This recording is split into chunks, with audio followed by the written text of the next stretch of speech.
All right, the fade out is done. It looks like it is time to talk some Star Wars. It's a Monday night. It's May the 4th Eve into all a good night, as it were. But we're not here to talk about all the money I'm going to spend tomorrow. That's not true. But we're here to talk about the Genndy Tartakovsky Clone Wars show tonight in honor of tomorrow's Bad Batch. I'm here. Corey's here. Wes is here. We got some folks in the chat. I'm excited. You're excited, I hope. Don't click off this video before Wes punches it.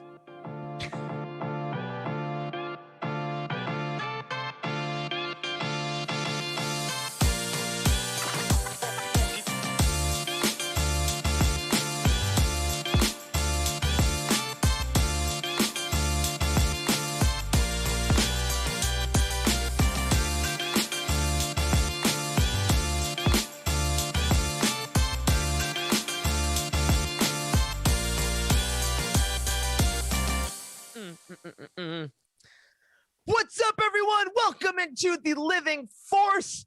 I am one of your hosts with my sick new Her Universe Tano shirt, Eric Eilerson, repping a character we won't be talking about tonight.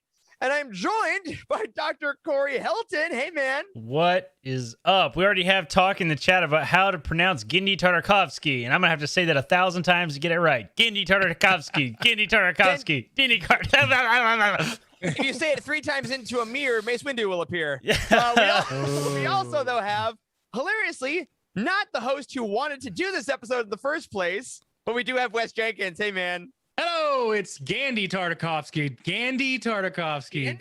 Genndy? Genndy. Is it Genndy or Gandhi? It's Genndy. I was saying Okay. I'm watching the Genndy Tart comic, or the Genndy Tart Clone Wars, but it's not right. It's Well, You know. we're here to talk about Mr. T's cartoons that he did about Star Wars. And for those of you unfamiliar with that, that is the Clone Wars series that just dropped on Disney Plus in the Vintage Collection earlier last month. But to that in a moment. First, a couple things. As we said earlier, I'm using the royal we here because I'm that guy. It is May 3rd, as of this recording, because we're intelligent and decided to do our live podcast the day before May the 4th, because this won't be outdated by the time it hits your audio player on Friday. I mean, we didn't decide to do that. It happens to be Monday, and like here we are. Yeah. So That's true. We didn't intentionally do it, but it is the night before May the 4th. And guys, we got a lot of stuff coming tomorrow. Obviously, most importantly, we have a 70-minute premiere episode of The Bad Batch, oh boy. the new series on Disney Plus, dropping this morning at midnight Pacific. I will be waking up for the first time at 2 a.m. Chicago time to watch it. Guys, we talked about this on Bounty Hunt this weekend. Go check that out on this very channel. But for those that didn't watch, how are we feeling about The Bad Batch finally premiering? well, I'm not going to get up at 3 a.m. because I have to get up at 5 to go to work. So that's not going to happen. 2 hours earlier, just easy. It's the same thing. Yeah, I'm just not going to go to have sleep. it on during work. I'm just gonna keep drinking from now until like when I go to work in the morning. I'm sure that can't go badly for me at all. No, Really? don't do that. Wow, Wes the fun sucker, I suppose. Good Lord. Hey, and by the way, we need you to help perform this amputation on this person's foot. I can do it. Come on, there's an episode of Grey's Anatomy about that. I guarantee it. That's right. That's right. But we did chat briefly this weekend in our new weekly show, Bounty Hunt, where we'll be going through all of the Bad Batch episodes every weekend about what we loved, about what we are excited about. And we showed some of the character posters we've gotten. And today we got one more character poster. Let's throw that up on the screen because this revealed a character that was a little mysterious. Omega. This is the new Grogu, as I will call them. What initial thoughts?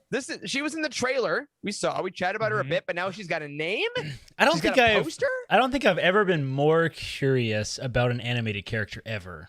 Like I think this just speaks to me on so many different levels because like I love the clones. I'm like really, really into the clones. I love Order 66. I love Jango Fett. Like everything about all of this is just super interesting. And it's a girl. What does it mean? I don't know. It's true. Oh my God. Blind Fates just blew my mind in the chat. she might be the last clone. Yes, I was gonna bring that up. Omega is the last Greek letter. Yeah, I saw that on Reddit today. Somebody said that's that. Awesome. Yeah, but like Django is the Alpha and she's the Omega, which is flipping awesome. That or Boba? No, Boba. Oh, I guess he might not be the first clone. Yeah, sure. I don't know who the first one was. I guess you would consider Django like the Alpha, but anyway, regardless, Omega is a great name. Yep. I have no idea who she is. She looks awesome, and I'm excited. It's gonna be great. I'm so stoked. This is the first time. I'm not a midnight watcher. In my previous Disney Plus shows, I've like gotten up at 5 or so and watched before work. But because tomorrow is May the 4th, there's a lot of merchandise dropping, and because we live in the age of everyone learned how to shop on the internet in the last 12 months really well, Shop Disney says they're going to be releasing like exclusive lightsabers and exclusive things at midnight Pacific and at 7 a.m. Pacific. I don't know what's going to be in which drop, but I don't want to wake up at 7 and be like, oh, the thing I wanted dropped at 2 in the morning. So my plan, I'm going to tell y'all right now, is to do this show with you lovely people. I love it. I love the show very much. And then I'm going to bed like almost immediately. And then I'm going to wake up at 1:30. I'm going to go shopping at 2 a.m. maybe. Then I'm going to watch The Bad Batch. Then I'm going to go to sleep. Then I'm going to wake up again for the second drop at 6:30 a.m. And then I'm going to work. And my manager, if you're watching, you are a madman. Yeah, I swear. I'll be fine. I want a time lapse. I want you to take a picture of your face right when you wake up for the first drop of the merchandise, and then take a picture of the second time you wake up, and you're just like, yeah. It's gonna be and rough, then take a picture of your face right when you're about to log off of work. See, and it's a problem. This is I think I'm gonna try to get up and watch it. I really enjoy all the Slack talk that happens during the day, and every single time that time I have waited, I've regretted it. So I'm gonna try to get up, but I'm not sure if you guys have realized this. This is the longest Star Wars thing we've gotten on Disney Plus, like in one sitting. Do you realize that? Yeah. Wow. Like all the Mandalorian, like all the Clone Wars season 7, nothing was 70 minutes. Like that's a like usually it's lengthy. I usually get up like an hour before or whatever, but no, I'm gonna have to time. I'm gonna have to get up like an hour and a half. Like what if I have to get up like maybe I just get up at 3 a.m. because that's the time I'm gonna. Yeah. Well, and it's crazy because it's like this is not what we're used to, as far as I understand. This is not episode 1 and episode 2 premiering like they did that with was it Clone Wars? They premiered like 2 episodes one day or something. This is one episode. Like it is a full thing, and then there are 15 additional episodes because we did confirm it's a 16 episode season. Okay.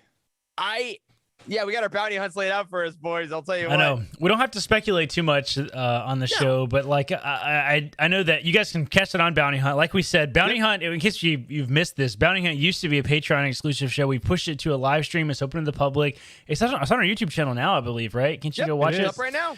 Yeah, right before this video. We did like a sort of a pre Bad Batch episode over the weekend, which was a lot of fun. So we really enjoyed doing those, and we speculated a lot on that show. I mean, that's what we do. We just kind of mess around and talk about film and media and stuff like that. So it's a lot of fun. Go check that out. But yeah, I mean, any thoughts on this first episode? I know like some of the big thing that we said was probably Order 66. You think they're gonna just come out the gate with it?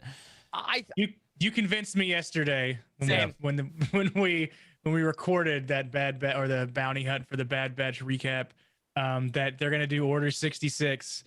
What are they gonna do it in the very beginning of the show, or are they gonna do it at minute 68, minute 67? I think it'll be in like the first third. If we're going like a 3-act structure, right? Maybe like the first third ends with it, and then it's like the escape, and then they're safe, and then it ends with them on the adventure in their ship, which I already forgot the name of, which I'm sure is getting a Lego set tomorrow. But I on the note of May the 4th as well, though, I wanted to tell you all, if you're watching this, hi, I'm Eric. If you're watching this, a couple things on Youtini for May the 4th to keep your eye out for. We have a video coming out tomorrow about Star Wars Insider that our very own Emma Park made with the help of Trev Davey, who you may know from Star Wars Archives and the Keeper of the Youtini Timeline. They have a deep dive into the history of Star Wars Insider in honor of the Star Wars Insider Fiction Collection. that is being delivered to my house tomorrow. I know some people found it at bookstores this weekend. But after delay after delay after delay, I'm sure Jared on our team finally wrote enough angry letters that they're releasing it to the public. So check that out. And then, of course, on our social channels, both personal and official, we'll be reacting to the news drops as they come. I'm sure we'll find out some stuff. I mean, Marvel dropped a hell of a sizzle reel today, so maybe Star Wars will follow suit tomorrow. I think that'd be pretty cool. Ooh, what if we get like another teaser trailer for the next film or something? That would be wild. Or a TV show? You think we're gonna get something media like film or TV? I just want a picture of Cassian Andor's face. That's it. Okay. I'll be fine. Yeah, that'd be cool. I'll be happy with anything. Like I wouldn't be surprised if we got a bunch of stuff, but I'd be happy with anything. Yeah, that'd be cool. Like good 30-second teaser trailer. Yeah. Just to tide us over. That's right. And we'll see how much there is too, because tomorrow night we have a Patreon event, our Night at the Opera, that we've been talking about for a while. Us and our patrons, Inquisitorius and above, will be getting together on a Zoom and watching that Bad Batch episode again at 8 p.m. Eastern tomorrow. So if you are one of our patrons, make sure you keep an eye out on your email, and over on Patreon, Timothy is sending all the info that you'll need for that tomorrow night. But I'm sure if some stuff gets dropped, we might have a little chat there as well. And I mean, when all those shows dropped, Corey and I had to make an impromptu video because of the excitement. So I don't know what they're going to drop, but keep your eyes out. We can't hold our excitement for these things. That's right. If they're too big. So very excited for that. And speaking of Patreon, we have no new patrons this week. We do not have a patron of the week this week, but we have you, whoever you are, and your shining face. And we'll see you tomorrow night for the Night at the Opera event. All right. Now, on to our Star Wars Weekly Roundup. We do have a book review this week. It's been a while. It's been a little bit of a bit since we got some cool Star Wars reference books, but our friends at Abrams were glorious and beautiful enough to send this over my way. This is, get the glare off it a little bit. Can't get the glare off it. It's not possible. The Art of Star Wars Galaxy's Edge by Amy Ratcliffe. Now, this has been going around Twitter for a while. It's a thick boy. It's a thick boy of a book. And if you're familiar with the art books from all the films, you're going to find a lot of things to love in here, right? You got your basic concept arts for all the shops. You got concept arts for all the rides. But what I really especially like in this book is that it's kind of the ultimate argument against, Disney just made a theme park, right? Because this book it carries a $50 price tag, like normal art books. It is fully illustrated. It's hundreds of pages, because there are interviews with designers that thought about Galaxy's Edge clearly, just like they would think about a film. They talk about the world building. They talk about the character fashion. They talk about the stories that are told around. There's illustrations of the universe and the galaxy around the planet of Batu or whatever, however you say it. And that's what I was really surprised at as I was reading through it. Amy does a great job kind of narrativizing the creation of the park, from its inception in the way that they thought about it, to the things that they kept, to the things that they didn't. And one of the coolest things about that I find as I'm flipping through is that there are things that aren't in the park that are in this book. However, because it's not a film, they didn't yell cut, they didn't just put it out there. All of this, or most of this stuff, can still be made in the future. There can be expansions. There can be things that they'll bring back at later times. And in that way, it's kind of like the ultimate guide to the current park and the preview guide for the future of the park. And as someone who had not 2, but 3 trips to Galaxy's Edge canceled because of COVID, we had to do it. I get it. I'm excited to go. If you didn't miss it before this, it is almost unbearable now reading this, to learn the history of the places that you already wanted to go. And it made me think about the first announcements about Galaxy's Edge and how excited we were because we saw the art and what is it? What could it be? And now I think that throughout the last year, it feels like, at least online, we've kind of taken for granted that there is a custom built Star Wars world in real life. Like that's still insane. And this book really brings back a lot of the magic of that initial discovery, because it shows you all the things you can see in the park physically, all the stories that can kind of enrich your experience of being there. So if you like the art books already. I assume you're probably going to pick this up. If you were a little hesitant because you thought it might be a little too much about like, I don't know, about like, oh, I can buy this here, I can buy this there. It's really a lot more spiritually like the films, right? This is a story they told at the park.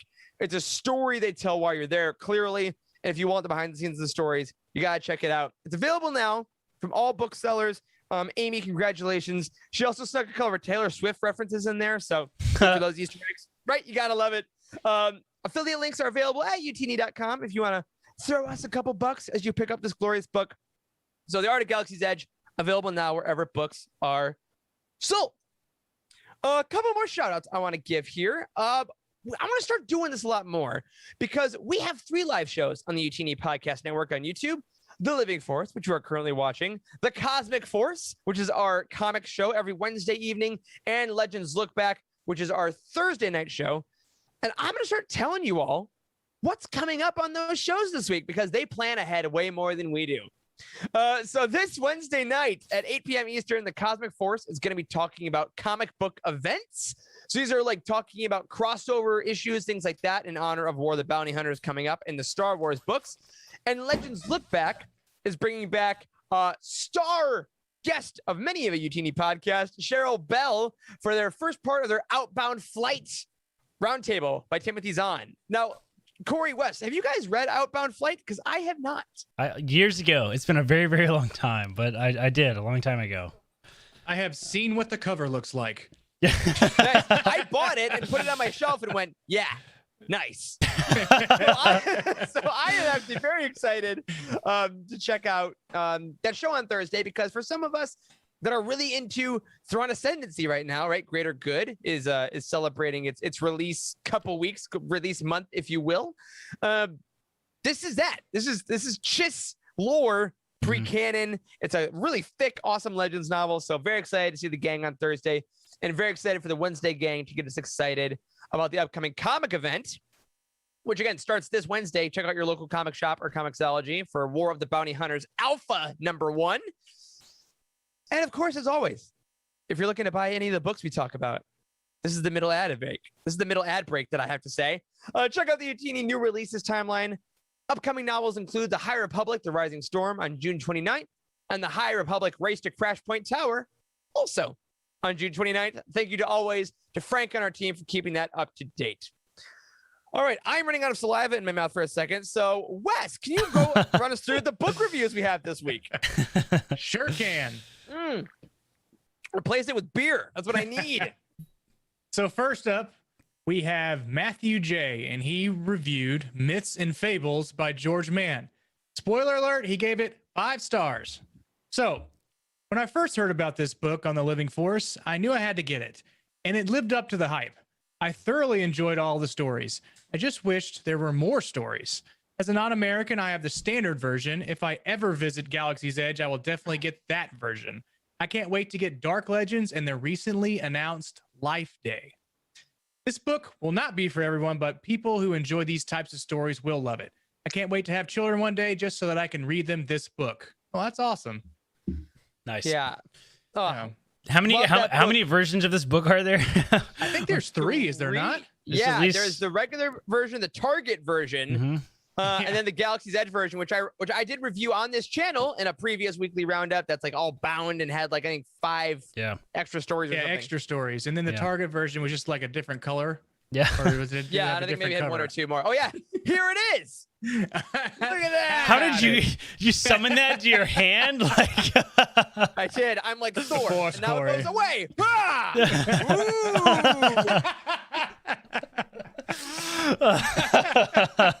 Very good. You gotta quit making these thumbnails for me, Eric. I can't have you on every one of these. Excellent. Here, I'll take the next one. All right. Yeah. That one was less impressive. I know. It was good. So this is Leia O reviewed Bloodline by Claudia Gray, giving it 5 stars. It says, this was the first Star Wars book I ever read, and I loved it. The relationship between Leia and the other main character, Ransom Casturfo, is phenomenal, and all the characters in the book are well written. Claudia Gray is one of the best Star Wars authors out there.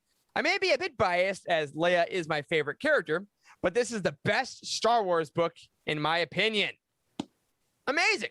Loveline was also one of my first canon books. I remember that. And I loved it. It doesn't get talked about as much, does it? It doesn't. Yeah, it's a heavy politics book. Like, if you're really into politics, Claudia Gray writes a lot of politics, and it's very good.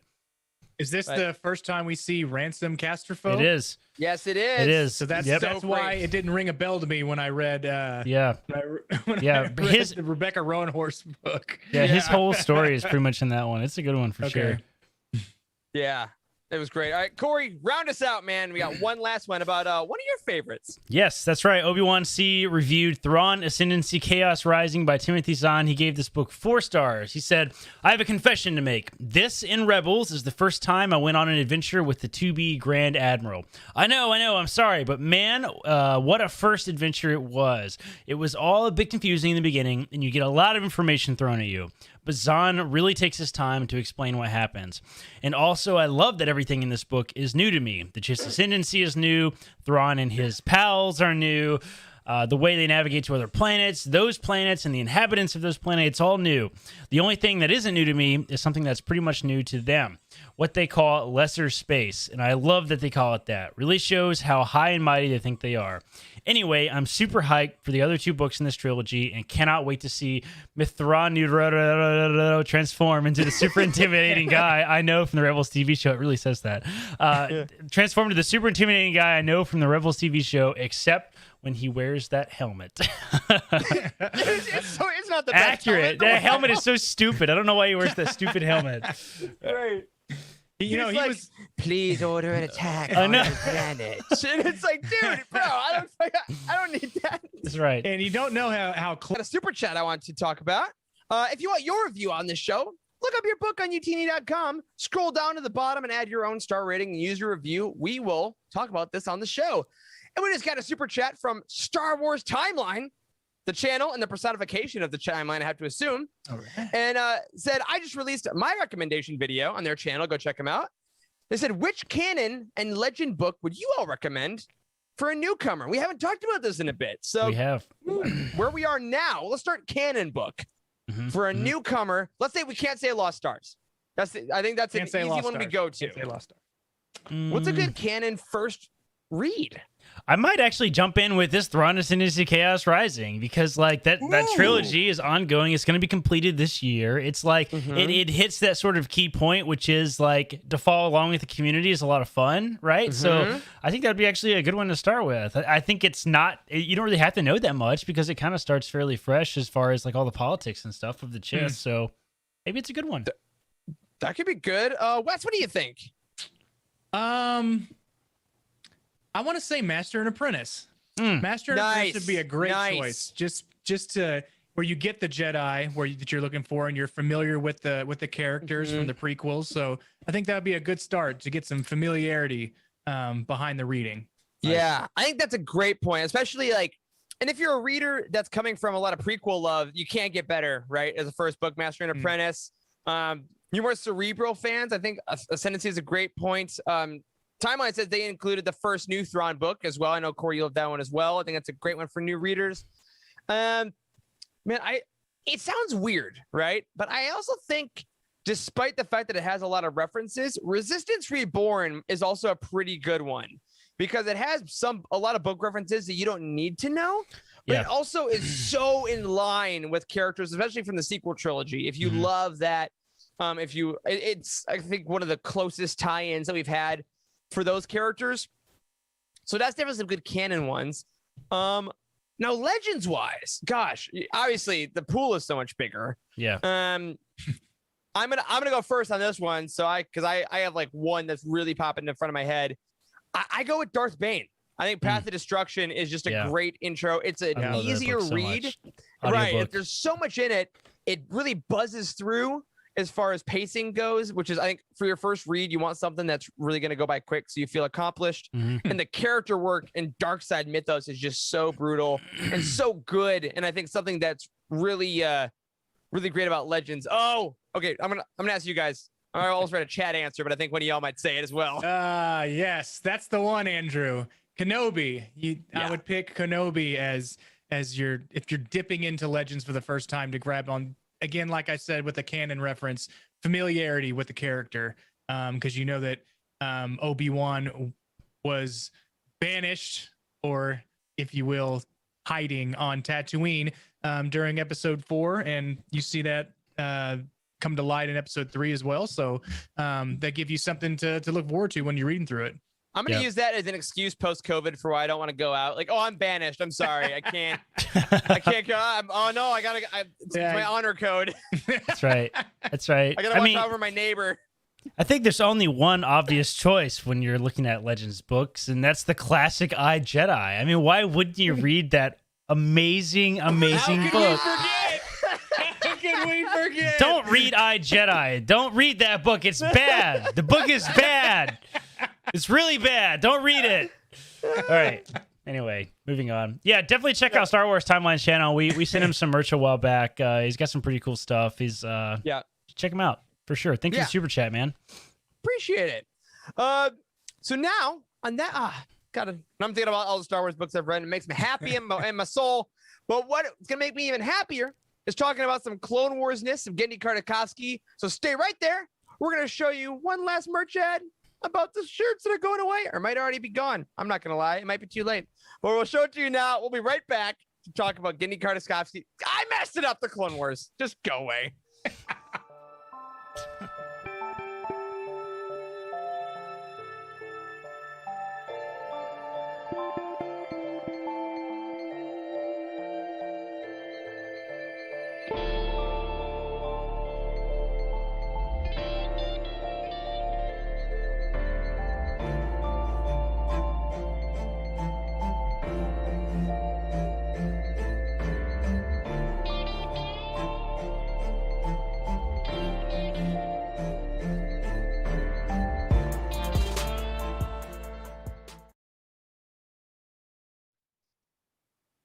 Okay, now we are here, my friends. We're talking tonight about a little thing called the Genndy Tartakovsky Clone Wars. This is a 2D animated show that arrived on the Disney Plus earlier in the Vintage Collection. And I want to get a guest of the show's opinions on this in just a second. But before we talk about that, I want to ask you guys just straight up, when you heard this was coming to Disney Plus, what were your initial thoughts? Because I feel like they've been pretty good at never acknowledging anything un-Disney.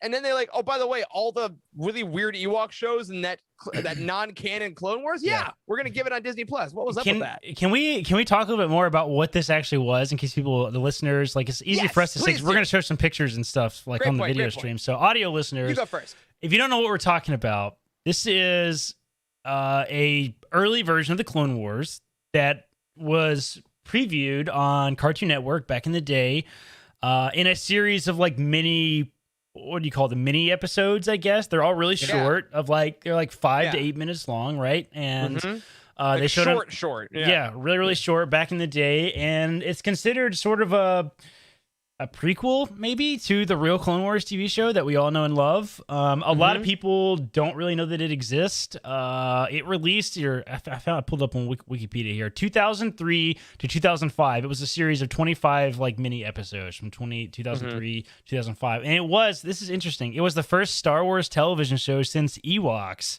which aired from 1985, 1986. I didn't know that. Which is wild. And it's especially wild because this is pre-Revenge of the Sith. This is we got the Battle of Geonosis at the end of episode 2, and then this was what the Clone Wars were for years. This was where we saw Grievous for the first time. This is where a lot of the stuff that affected Revenge of the Sith got originated. And they did it on Cartoon Network in short cartoons. I know. Which is also the most George Lucas thing ever. It is, yeah. And it really feels like a test run for Lucas. This was the first real animated TV show, and I've always sort of felt like it was that. I feel like the Clone Wars is the thing that George Lucas always wanted to tell, right? Agreed. 100%. He referenced it in the first opening crawl of the first Star Wars film he produced. It says Clone Wars in the opening crawl, I think. Doesn't it say? I think it says the Clone Wars in the opening crawl. I'm pretty sure the words Clone Wars is in the opening crawl. I mean, he definitely says it. Like Sir Alec Guinness has to say the words "the Clone Wars." Yeah, you fought with your father in the Clone Wars, right? Yeah, it's crazy, right? So I feel like the Clone Wars has always been the story that he wanted to tell, and he just never could. He knew that George Lucas is the man of not having the medium available to tell his story, right? And I feel like animation was something he always wanted to do, and but he maybe didn't want to pull the trigger on a full TV show for whatever reason. Maybe after the I don't know, maybe not amazing TV show that was the Ewok show, perhaps. Not spectacular, yep. But I mean, it's weird and different, and it's very unlike anything else we've seen. And like, I don't know if the Clone Wars that we know would be the same if it wasn't for this show. So yeah, I don't think probably not. If you're not familiar with the animation style, it's kind of the same. I think Genndy Tartakovsky. I did it too, Eric. Genndy Tartakovsky did the Powerpuff Girls, and like Johnny Bravo. So Samurai Jack as well. Yeah. So it's that sort of animation. It looks like those shows, like strongly, like it's very anime and epic and like way over the top. Like, right, absolutely, it's a lot of fun. And it's a lot focused on, especially for the Samurai Jack reference. It's very much focused on action in these. There's not a lot of dialogue, especially in the early episodes. Later on, this in Disney Plus, it's separated into essentially 2 movie lengths, like 2-hour-long episodes. And the second one, they have longer arcs. There's more storyline, more dialogue. But the first, there's a lot of just silent action. And it's really interesting that to get the kids in, we're just going to not really have a lot of words. And it's just going to be a lot of battles with characters you haven't seen. And that's the gist. Can we get before we get someone else's opinions I want to hear who loves these, let's show a preview of the animation style. We have a couple pictures that we have pulled up. Let's just pick one to kind of show if you're watching us on video and you love the Clone Wars, like the Filoni Clone Wars, this is what it used to be. This 2D animation, super accented. Look at that stuff. Yeah. This is a really good shot, too. Like, Mace Windu is the most ridiculous character in this. He is so overpowered. It is. That he's pretty much redeemed himself in the eyes of a few. Or maybe even a mini. I know. It's amazing. Oh, it's ridiculous. Especially that shot. That specific episode, I think, is one of the most memorable. And this one has definitely a lot of memorable moments in this that, like, I think affected a lot of us as kids who had no idea what it was going to be. Yeah. Nice. Oh my gosh, Eric has his. Is that Mace Windu's lightsaber? I didn't know you owned that. Yeah. Yeah. This was an impulse buy. Here, let me get over. Look at that. Honestly, I started watching this, and I'm like, oh wait, Mace doesn't totally suck all the time. All right, I'll buy that lightsaber. Nice. nice. I want to do a quick. Oh yeah, I was about to do that too. We got a new patron, CV in the chat. Just become a patron, so we appreciate that. $10 patron. All right. Do you want to make sure you? Yeah. Okay. Buying me lightsabers. Yeah. That is not true. We do not use Youtini money to buy Eric toys. He wastes all his own money doing that. Yeah. I want you to paint me a picture of where you were when this show came out, because this is in a very strange time in my Star Wars fandom, because I was young enough to not really get it, I don't think. So like I knew that this thing was on TV. There's the Star Wars show, but it was like these short 5-minute things, and it wasn't really predictable. Like, you couldn't really predict when it was going to come on, and like I didn't watch this in its entirety. I don't think until I was in college when I found it on YouTube. So yeah, did you guys watch this? When I watched it on YouTube during Hurricane Harvey. So 4 or 5 years ago, because we were rained out of the office and we got to work from home, and I was like, I get to watch Star Wars while I work. Amazing. Instead of while working. I watch Star Wars, whatever. That's awesome. I watched this last month. Really? First time. Never watched it before, because I was in my like Marvel like super comics in college stage. I was in a lot of theater and sports stuff in high school, so I paused my Star Wars love until really Force Awakens time. And by that time, it was a little hard to find these. I mean, they were on YouTube, but the quality wasn't great. And that's really, I think, was a big deal about Disney Plus, is like, you can watch it on your TV It's crisp quality. So my only time watching was my first time watching, which was just recently. So it was wild as a 29-year-old Star Wars fan to watch these cartoons that were airing as I was a child. Yeah. A lot of folks in the chat are jumping in saying they watched it live. Jared says that he watched it on Cartoon Network every week before X-Men Evolution. Excellent show also. Wow, what a back-to-back now having watched Evolution. That's right. Cad Ben says he watched it when it first came out. Cheryl says that it was weird scheduling, so she didn't really watch it. Yeah, I mean, that's kind of how I remember it, too. It's kind of hard to find and stuff, like, back in the day. So I'm honestly shocked. To answer your original question, Eric, I'm honestly kind of shocked they put it on Cartoon Network. I mean, I put it on Disney+. Like, yeah. I mean, is the holiday special going to be on Disney+? I think there's a real chance that it could. I think it could be. They put the Test of Courage on there, dude. I tried to watch that. I tried to watch that last week.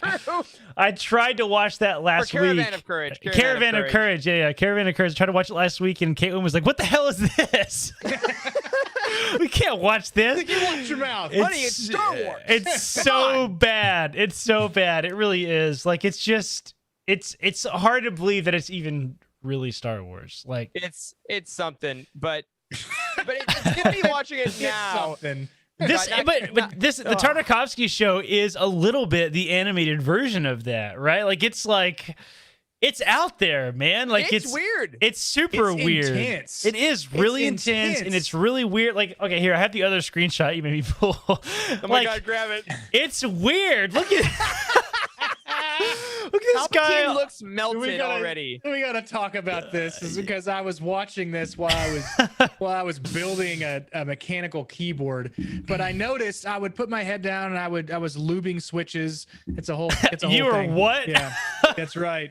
That's right. On the Patreon right there. It was late at night and I was lubing switches. But I looked down and then 15 minutes later I look back up and the Tals is still carrying Emperor Palpatine in his hand. So there's probably a good 15-minute action sequence where Shakti and the Athorian Jedi, and then with his Tal's Jedi, burp of his forced burp of awesome. It's just like. They're fighting off droids, and meanwhile the Tals is holding Palpatine the entire time in his arms like a baby, and it's like through the entire sequence. It's the weirdest thing that I noticed. Second weirdest thing, because Blind Fates in the chat just said the weirdest thing that I watched, which is 3PO like sexily disrobing to show his gold plating. He's like flashing Anakin and Padme in the alley. Like, it's so uncomfortable. It's so uncomfortable. He looks great, don't get me wrong. But it's those choices that's like, hey guys, we're gonna make the first Star Wars that's not a film, and we have another film coming in 3 years we got to get all the kids hyped for. We're gonna make the only things they're gonna see until then, and it's like sexy 3PO, a weird Tals, an Ithorian, and then a lot of punching. Like, there is a lot of physical punching of robots, especially by Mace Windu. Like, two different shots. Yeah, I feel just going, and it's like, it is wild, the character growth that happened, because it was one of our favorite things about the canon Clone Wars, like obviously why I'm wearing my Tano shirt, is like there's a lot of great character moments, and they evolve clearly from episode 2 to episode 3. Like, I think Anakin's arc is incredible. It's a really great part of it. And then as Cheryl says in the chat, in this one, Anakin eats some worms and gets some weird tattoos. Like, I pulled up more images while we were talking. I thought you were giving us a side profile of your face. This is a gold mine. Like, you have to search for these. This is ridiculous. Look at this. Like, here's Anakin. Look at. Yeah, this was towards the end. He gets his arm torn off. Like, dude, he looks so freaking scary. Look at him. That was one of the parts where I was saying it was intense, because he reaches into that beam and grabs what I'm assuming is a kyber crystal, and then as he crushes it with his mechanical arm explodes. And he just pretty metal. Has a limb and he screams like bloody murder, like an intense scream. And I was like, I don't know that kids are going to be like, okay to watching this. And their parents walk in and they're like, what the hell are you watching? Like, it's on Cartoon Network, Dad. You're like, oh, okay. And he just leaves the room. Okay. Well, it's on Cartoon and it's Network. wild because like this is like the knighting of Anakin as a Jedi Knight like happens in this. It's the same oath that gets used now in canon. I love that it's the same wording, but they cut off the braid, like really big, like monumental events. Like this is his trial, his Jedi Knight trial, is basically where he gets the weird braid tattoos and stuff. Like it is a lot of interesting choices, and I think it's also within that arc, or maybe it's a earlier one that's my favorite moment, which is Anakin has this giant like 10-15 minute long fight with Ventress. Yeah. And because we introduced Ventress for the first time, and oh my god, I love like the choreography of their fight. Like the raindrops hit the lightsaber blades and steam comes up, and it's just so environmentally satisfying. Yeah, that was a great arc right there. And again, with the screaming. I know. There's so much screaming. Look at Yoda riding this goat thing. Like that was in the very beginning. Yeah. Oh, can you bring up? I'm just gonna start requesting things, and this is so because this is how. If you haven't watched these yet, I hope that we have at least this weird freak out has inspired you to. Because this episode is basically us just kind of in awe that this existed, and Star Wars is now owning it even more. Because there's a point where there's jousting. There's literal jousting that happens with Dirge, the droid assassin that's coming back soon in the comics. And they literally have like clone troopers with like jousting things on speeder bikes rushing at droids. It's ridiculous. I know Andrew in the chat keeps requesting I show the Corrin heads, and I have no idea what he's talking about because I can't find anything like that. Yeah, I know exactly what he's talking about. Send me an image in Slack, Andrew, if you have it. I'll show it. It's like they should be in the Denver airport. Oh my gosh. There's also I also have General Grievous. We got the first General Grievous in this show. Grievous is about 23 feet tall and a terror in this show. He's so much scarier. That's also the back of Ki-Adi-Mundi right there, I'm pretty sure. Yeah, he's all curvy. Look at his wrinkly head. What the hell? Yeah, and we had an Oppo Rancisis not a debut, but like it's I know. Actually I bet his neck is like this big around. Yeah, Oppo Rancisis, famously of Wes's fantasy team. That's right. Pick number 3. which, by the way, make sure go into our Living Force Discord or tell us in the chat what draft you want to see next, because I am going to put some of those in the schedule. We have a while between our roundtables coming up. We are going to do some more drafts. Oh, the Slack notification came up. Oh my god! All right, I have to download this and pull it up. This is ridiculous. All right, hold on. Oh my god! It is a choice. Here we go. This is a bold choice.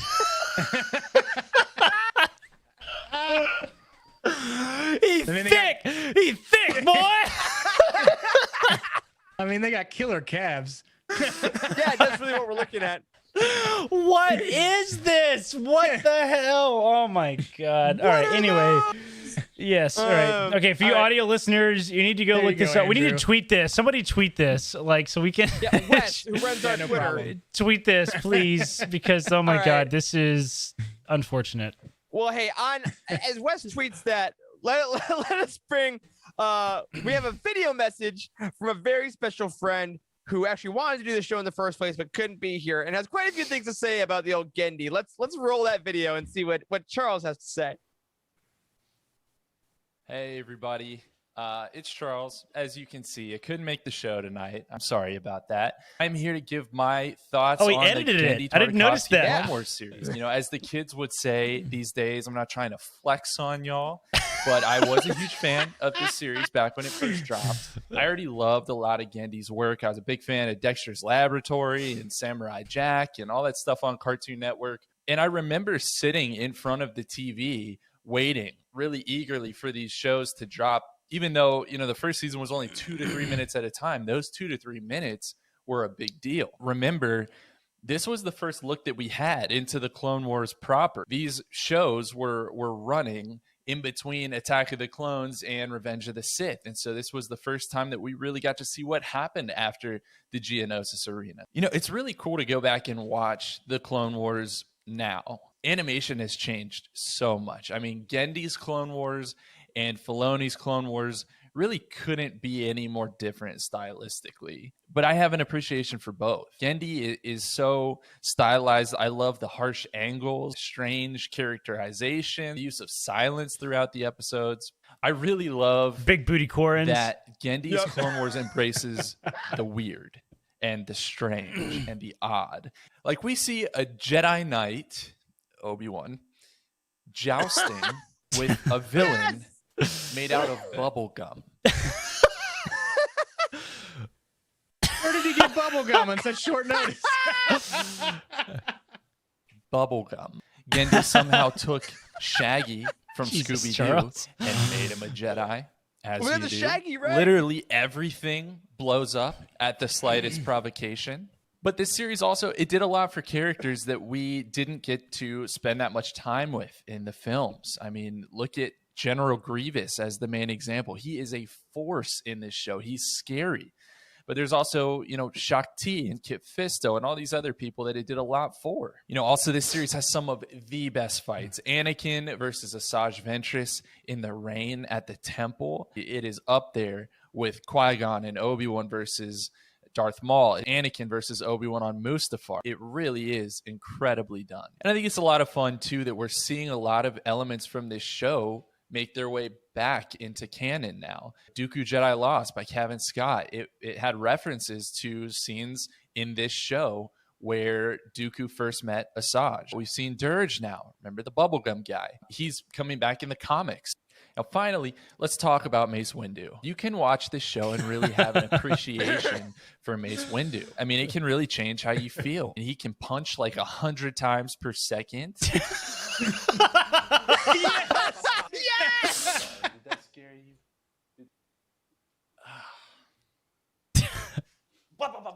He's super nice to that kid on the hill. Doesn't even refer to him as a citizen. He does kind of drink his water, and then whenever he force jumps away, he totally knocks the kid's hat off and doesn't say sorry. Other than those things, yeah, he's cool. He's cool. Go watch Genndy Clone Wars. It's a ton of fun. If you used to watch it and loved it, you'll still love it going back. If you've never seen it before, give it a try. Something new. All right. That's all I have time for. I'll catch you next week. Can't believe I had this gum just laying around. That was amazing, Charles. Charles is never allowed on the live show ever again. That was fantastic. Andrew and Emma, you're in the chat right now. You have proof that Charles can edit a video. Get him on the video team. For real. Wow. That was fantastic. Also, I have to say, I pulled up Shaggy. There he is. Oh God, this poor guy. Shaggy the Jedi. Look. Doesn't he get like killed immediately by Grievous? Oh, of course. He couldn't take it. He couldn't wait. I know he's so scared. He's like, I can't take it anymore. And he runs out and Grievous kills him like immediately, right? I remember that. He crushes him, doesn't he? Oh my God. He crushes him. Just stands on him. Oh, I mean, That's no funny. lies, Charles says. I mean, amazing you got that footage of the Mace Windu punches in that video. It's exactly frame for frame the same. I wonder what Nicole was doing while he was doing that. She's just shaking her head like, I will never come on this show with you. Charles, that was amazing. It was exactly the vibe of the Genndy Clone Wars, your video, Yes. which I think is the chaos energy of it. And I think that's the coolest thing about this show is that because it was in such segmented pieces, it doesn't really tell a giant narrative story again until kind of the last arc. It's a little longer, it's a little bit more, a little more filled, but the other ones could kind of just do whatever they wanted. Hey, we got this robot character that collects lightsabers and he's working for Dooku and Palpatine. He needs to kill people. Here's who you can't kill. And then that was it, I would assume, right? Yeah. Like there was such a cool canvas of it. And don't get me wrong. Don't hear what I'm not saying, guys. I love the Clone Wars. I'm so excited for Bad Batch. Like, I love the giant narrative arcs. I love that stuff right now. But just like Charles said, you can love both of them in different ways. And I think it's just so cool and frankly, something they didn't need to do, and we're not paid for this endorsement, that Disney Plus like put this on next to their Clone Wars, because people are going to get confused, and they're like, that's fine. Yeah. Yes. Like, okay. It is certainly a very interesting part of Star Wars history that I think we have to acknowledge that did pave the way for a lot of content that we love. And it existed in a really weird part of the prequel era, right? Like everybody was wondering what was going to happen with the Clone Wars, right? At the end of the Attack of the Clones, like they said, Yoda says, "Just begun, the Clone Wars have," right? Like, right? Like, and it's this really neat thing that happened and exists, and it's weird, and you got to go watch it. Like, I think it's totally worth doing at least once for sure. Well, and can you imagine if before Rise of Skywalker, they're like, "Hey guys, on Nickelodeon at 3:23 every Tuesday, you'll get a 2-minute clip about Finn and Poe." Yeah, like that was like that's such a wild concept now. It all has to be so eventized, and obviously, as is evident by my horrible sleep schedule coming up, I'm buying into it. But like this, there were just shows, and they were new content, but it was just, we can explore a small medium, we can explore a long medium, and I'm really excited for Star Wars to maybe get into more of that. Like, it's funny as we're talking about this, it makes me think of Star Wars Visions that's coming out later this year, right? Which are all like the anthology series from the anime writers. Like, these are probably going to be a lot of short stories that maybe don't intertwine and are just having fun with the form. And I hope they get a little weird. I'm not going to lie, because this is so fun. They did a really good job with the music in both of these like long episodes, I guess you could say. Yeah. Especially with like Anakin and Padme's theme that they played. And it kind of all like the music really rolled into the movies. You could relate that music to what you saw in episode 2 and right into these scenes in the Clone Wars, especially with Anakin and Padme, and with Obi-Wan and with the Council too. Also, I'll say, I mean, as big of a Padme fan as I am, I love her. I think she has some cool moments in this. The first shot of Padme, like half her torso is cleavage. I swear. Like Genndy was like, "No, the kids need to see it all." And it's take it. Grow up sometime. It was a choice. But yeah, I mean, it's Star Wars, and it feels unapologetically like Star Wars. Like Star Wars. So I want to ask you guys, if you had to pick one, and we've talked about all kinds of things around them, which is also fun about this. You can bounce all over the place with these because they're not super connected. What is, if you had to say, either when you were a kid or now, if it's changed, what's your favorite moment from the Tartakovsky Clone Wars? When you think about it, what's the one that really goes to the forefront of your head? Same goes for chat. Let us know. I mean, the first thing I think of is that crazy scene with Mace Windu where he jumps off of that ridiculous droid box thing, that cube droid thing, and lands in the middle, just kills like thousands of droids. It's like, what the hell is this? Comical amount of droids. It is. It is like it is a truly it's like 100,000 droids. Like, it really is. Like, it's just not even.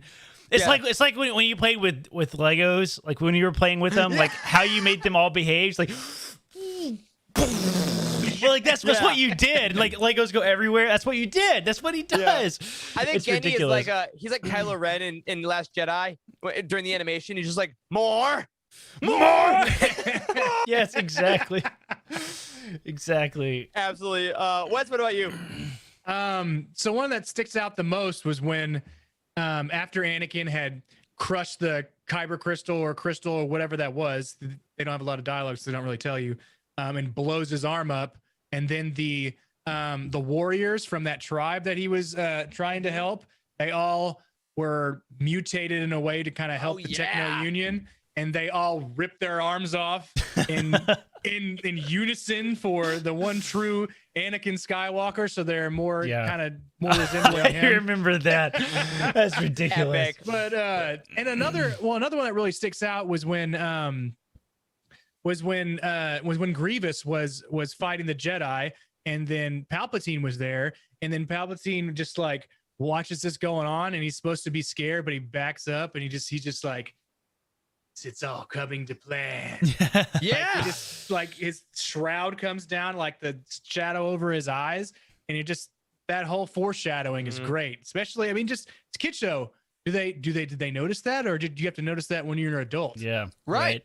Yeah, which so is I fun. don't know. And yeah, What you? also like hold on, I was trying to address Wes that they didn't say if it was Kyber or not. Clearly a plot hole. They don't care at all about Star Wars. In this video essay, I will anyway. The chat is saying mine. The Anakin Asajj fight is probably number one for me. I think it like Charles said in his Emmy award-winning video that he sent us. It's beautifully choreographed. It's amazingly story told. But I will also say the my number one first round draft pick, Shakti. She has a great time with the Tals carrying Palpatine, and that whole time, her and the Ithorian Jedi fighting off a ton of droids as they're just like running across Coruscant.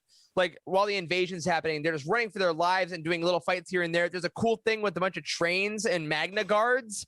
That's super fun and intense. And I also want to give a shout out to the frame where Obi-Wan does the Akira bike drift. Yeah. On a land speeder with a lightsaber. He does. Like it is 100% the I saw a jump cut of a bunch of like all the things that have used that Akira frame. And Obi-Wan on that was one of the coolest because Obi-Wan, he has a sword and a cape. Like it's awesome. It's so cool. And Cheryl says the chat was more anyone gonna say Kit Fisto swimming? Yeah, that was that was weird. In the very beginning, with the beautiful I have a couple other small bits of trivia that I just learned by skimming the Wikipedia page too. James Arnold Taylor was Obi-Wan in this show. He voiced Obi-Wan. Did not know that. Yeah, James Arnold Taylor, he did that. Also, another really interesting fact, Anthony Daniels was C-3PO. He voiced C-3PO in the show. So Anthony Daniels has truly been in everything. Like he really has. Wow. This says that Tartakovsky stated that he purposely animated C-3PO with movable eyes and expressive eyes to sort of mimic and pay homage to his animated appearance in the holiday special, actually. Yeah, because he has eyes in the holiday special. Yeah, that's pretty interesting. Chirps in the chat says the voice of Padme is the same as Azula from Avatar: The Last Airbender. Oh, nice. Yeah, I was looking at the names. I don't really recognize any of the other names, but I'm not really great at this. I'm sure that's Eric, super cool. Tom Kane was Yoda. Yep, that's same pretty dude. Rad. Yeah, cool stuff. I don't think we haven't mentioned the clones a ton because there's so much good Jedi stuff. But this gave way to one of the greatest like Star Wars gifts of all time. What is that one clone trooper that goes ga. Yes, that's right. Like takes on 18 droids by himself, like double fisting rifles and stuff. Like, and it's interesting because the clones have such good personalities in Filoni's Clone Wars, and in this, like they really don't talk almost at all. Like it's all hand signals. It's all like things like that. And I remember that episode. So the hands were like. It's ridiculous. I remember there's so many hand signals. It's just so fun. And as we're kind of getting to the end of the episode, I want to just reinforce what we said at the top of like, if nothing else, I don't think we have the Clone Wars as we think of it without this series. I think that this showed that Star Wars animation was a viable medium. I think it showed that the action, the storytelling of this era could be told beautifully in this style. And I think you were totally right at the beginning of this, Corey, that Lucas has always loved animation, but I think he really, really wanted this era to be told more than anything, which is why he talked about it in the films. He had Tartakovsky do this. He let Filoni do that. Like, this is an era he adores, and to bring it all the way full circle with the Bad Batch coming tomorrow, I think is a beautiful extension of George's vision of, I know. I want almost 20 years later, man. Really it's incredible. Like George, warriors from the Clone Wars are gonna now go forward into other Star Wars, and we're gonna see how that affects them. How this event that you thought about when you were a kid essentially is now affecting soldiers out in the world in the Bad Batch. And I'm so excited for that part of the story because we've seen, when Rex and Gregor and Wolf like show up in Rebels is great. I love that, but we don't get to see really the transition. And I'm amazed constantly that Star Wars can find new things to tell us about eras we already know about. And it all started here with Shaggy and worm-eating Anakin and those weird Quarren heads. So as we're ready to get out of here, guys. By the way, before we leave, one more plug. Tomorrow night, we're gonna watch the Bad Batch with our patrons. There's still time to join much as CV did at our Quisitorius level. We'll see you tomorrow night for that watch party, 8 p.m. Eastern. Guys, any last thoughts about this precursor to everything we know about the Clone Wars? I am looking forward to the day that we get to have the holiday special discussion on the show when they inevitably put it on Disney Plus, and we will finally come full circle. Guys, years ago when we first started Youtini, I really wanted to do a holiday special watch party. I really did. And the first Eric, argument we ever really had. That was an argument. I don't know that it was a discussion. Eric was vehemently against it. Absolutely, completely against it. No, that is way too negative. We're supposed to be about positivity. We cannot possibly watch the holiday special together. It's gonna happen eventually on this show. Now it's 3 years in. We've established ourselves. It's gonna happen. I own that now. We're all Jefferson Starship fans at heart, so we have to have that. I'm gonna buy a full sequin outfit to wear to the holiday special, like the dancers on the little holographic table. I'm gonna do it. We're gonna rent out we'll rent out a room at Celebration, bring a projector, hang out with us, and we'll watch a holiday special. Because as Corey Helton famously said, everything has a price. Everything has a price. And it's been proven. My good God. Well, everyone, I hope if you haven't watched the Genndy stuff in a while, I hope this gave you a little itch to go check it out again. All of you in the chat, thank you for your memories of this show. That, God, it affected us as kids. We're still loving it as adults. I can't wait to talk to some of you in Discord and on Twitter tomorrow about the Bad Batch, about the next Star Wars animated show. We don't have to wait 20 years anymore like they did between Ewoks and Genndy. But on that note, my friends, that is going to do it for this week's episode of The Living Force.